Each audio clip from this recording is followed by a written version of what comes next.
अस्सलाम वालेकुम नाज़रीन, आज की वीडियो में मैं आपको आक पौधे के फ़वाइद, मज़ाज, इस्तेमाल और पहचान के बारे में तफसील से बताऊंगा।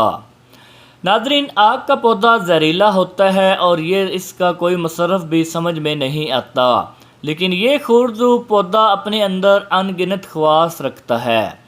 ये पौधा सिंध और बलूचिस्तान के कोहस्तानी इलाकों, सहराए थरपारकर, बंजर इलाकों, सड़कों, नदी नालों के किनारे आम तौर दिखाई देता है। इस पौधे को संस्कृत ज़बान में अरक, गुजराती में नानो, पंजाबी में अक, अरबी में औकड़ और उर्दू में इसे गुलमदार या आक कहा जाता है। लेकिन जनूबी एशिया में ये पौधा आक के नाम से ही मारूफ है। बेरौनक और लोगों को अपनी जानिब मुतवज्जा करने से महरूम इस पौधे को हुक्मा, इत्तबा, सन्यासी मुतअद्दिद बीमारियों के नुस्खों में इस्तेमाल करते हैं। आक का पौधा 1 गज के करीब लंबा, पत्ते चौड़े और मोटे, बरगद के पत्तों की मानिद। आक की टहनी, पत्ता या फूल तोड़ने से सफ़ेद रंग का दूध निकलता है। आक का फूल छोटा और नरगिस के फूल के मुशाबे होता है। आक के फूलों के दरमियान में लौंग के सिर के मानिद एक चीज़ होती है जिसको आक की लौंग या करनफल मिदार कहा जाता है। आक का फल आम से मुशाबत रखता है। इसके बीज चिपटे, स्याही माइल अरहर की दाल के दाने के बराबर होते हैं। ये पौधा गर्मी की शदीद तपश के दौरान परवान चढ़ता है। इसके पत्ते और फूल बहुत तरोताज़ा होते हैं।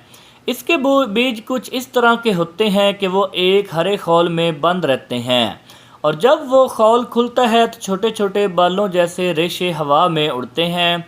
इन्हें बच्चे पकड़ते फिरते होते हैं और फिर अपनी फूंक से उड़ा देते हैं। इन बालों को और बीज को आक की बुढ़िया कहते हैं, यानी सफ़ेद बालों वाली बुढ़िया जो उड़ती फिरती है।